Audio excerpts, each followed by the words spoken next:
Welcome again to a new episode. A new spiritless, soulless episode. A new episode of skepticism and dismantling false belief and dogma. What is a soul really? An immaterial essence, untouchable, vital energy that dwells within the body of a person. What makes the person himself, his mental state, or his ego. A power beyond physical hindrance. A thing that survives death itself. An immortal spirit beyond impediment and comprehension. But do we really care about those poetic descriptions and definitions really?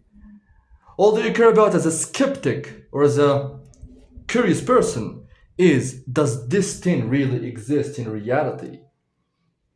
Of course, the spirit or the soul is something which is untouchable, something which can't be measured, can't be seen, can't be heard, can't be empirically proven with the senses. So what's really the difference between this and something that doesn't really exist? Since something that doesn't really exist can't be measured or seen or anything like that, if we have a hypothesis that something exists, then we try to falsify it. We try to either prove or disprove that it exists, and it doesn't meet its burden of proof, and we can't prove it empirically, therefore it doesn't exist. We can also say that the soul doesn't meet also the criteria. So what's the difference between something that doesn't really exist and the soul? But absence of evidence is not evidence of absence, right? Right? Well, if we went using this method and we didn't subject it to scrutiny, I could imagine and hypothesize a lot of creatures actually exist, sea monsters or heaven-dwelling creatures, and we do not actually have evidence for their existence. But absence of evidence does not actually mean evidence of absence. Do you see the problem here? If we go following this claim or this maxim itself, we can no longer objectively demonstrate what is and what is not. Therefore, our imagination doesn't stay as only as imagination. Therefore, as long as something doesn't provide evidence, the best thing to do is just to dismantle it. And what could be presented without evidence could also be refuted without evidence. Me personally, of course, there was a time that I believed in a soul. I believed that morality belongs to a soul, and the soul is in a constant conflict between him and the body. The body tries to enjoy its carnal, physical dispositions, but the soul tries to stay moral and stuff like that. This is of course before I studied psychology, and I understood that this struggle is simply a conflict between the superego and the id that is your physical proclivities, to have things yourself, to be selfish, to have sex and to do whatever you want. Your id represents only your instincts, but your superego is your upbringing and the social approved behavior. But people do not really feel that this is the case, that their superego is just an accumulation of upbringing from school, from teachers, from their parents and their family as a whole. They feel that they have this untouchable thing that guides them towards doing right and behaving in a rightful manner. People, when they injure themselves or feel the need to eat or to go to the bathroom or anything, they do not feel that it is themselves, their inner self that needs to do those things. They feel that they're actually independent of those cravings for drinking and resting and eating and such as those things. They feel that they are not the body in itself. They feel as much as there is something within which is untouchable, controlling this flesh and bone machine. It's really about consciousness. You feel that you can move your hands and your whole physical system, but you do not feel that you're actually your hands and legs and stuff. Of course you're not. Those things are merely some extensions of who you are really, because you are the nervous system entirely. I think all soul believers agree on this, that a soul is immortal, because if it is mortal, it must be subject to harm. If it is subject to harm, it must be touchable. It must be as an object made of atoms. But since they say that a soul is actually immortal, they might say only because they're afraid of death and believe in some type of afterlife, which their soul, their inner self, what makes them them, will survive their death and transcend to other superior realms. I don't know. But if the soul is immortal, I could only ask, could people remember any fragment of memory before they were born?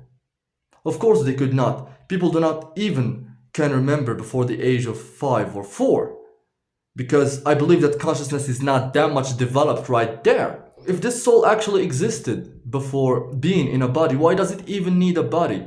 If this soul is immortal, and we agree that it had a beginning in time, if it had a beginning in time, why did it need to get inside a body?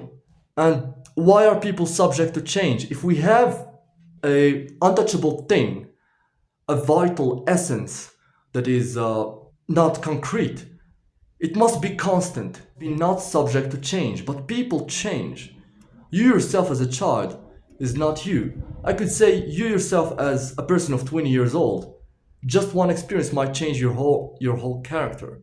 People change. If people are basically souls and their body is just something in which the soul lives, they must not change, because if something changes, it must be subject to hindrance and modification and change by external powers or external circumstances. People's character change with experiences, but if we have a soul which is constant, it must have some type of character which is given at the time the soul inhabited that particular body. But this is not the case. People keep changing. Their sense of self persists only because they can always get back to their memories.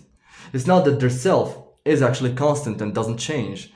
Their self changes constantly due to experiences and surrounding. But as long as they can remember their memories, they feel as though they are still themselves. But this is not the case. We keep changing constantly and we do not feel it. Who you are is completely determined by experiences and genetics. If you could change those, you become another whole different person. And this is what actually makes us different from the other. The other is different because he displays another accumulation of DNA and experiences. A human being is entirely a physical machine. His whole behavior depends on his nervous system. I'm telling you, what you have eaten yesterday contributes highly to what you are doing today. Good sleep, poor sleep contributes to how you behave also. Level of hormones. A happy person doesn't have a bright soul. He simply has more serotonin than you. Change your routine and you might be like him. He needs also to have the same genetics, because genetics are also a contributor to that process of producing certain hormones.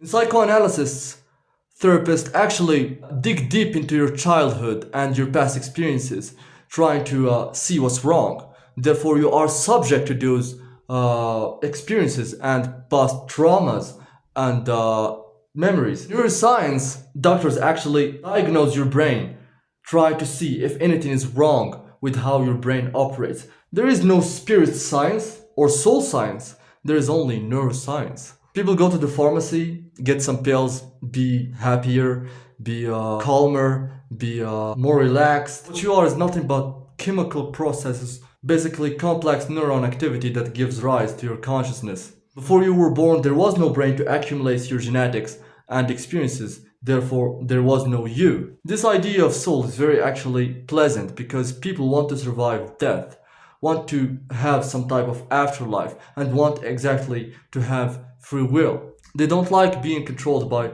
physical blind processes. But you can never be free. Since you have a beginning in time, you can never be free, and I cannot highlight this enough. Plus, nature is actually descriptive, not prescriptive. Everything you do is within nature. Therefore, you are not free. And every decision you do, every action, every choice, it is either you choose thus because you had a reason, and we can go back to the reason and track it down until you find out that you didn't choose that particular reason, so you are not free. And in the second case, you choose thus because you are random, you are a chaotic being. If you are a chaotic being, it means also that you are not free. So either you do X because you have a reason, and this particular reason is not of your own free will, therefore you are determined and you're not free, and either you do it randomly and again you are not free.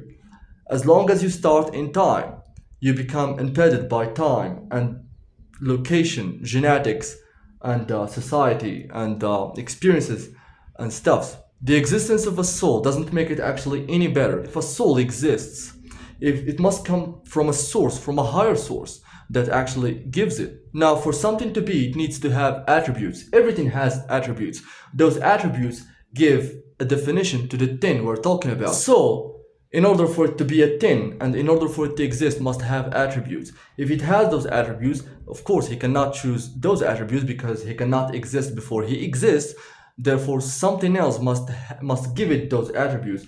If his attributes are actually given by something else, because he starts in time, he's not eternal, therefore he is actually determined by those attributes obeying their commands. Anyway, with the soul or without the soul, we are here observing the effects of causality. Thanks again for watching, and see you in the next one.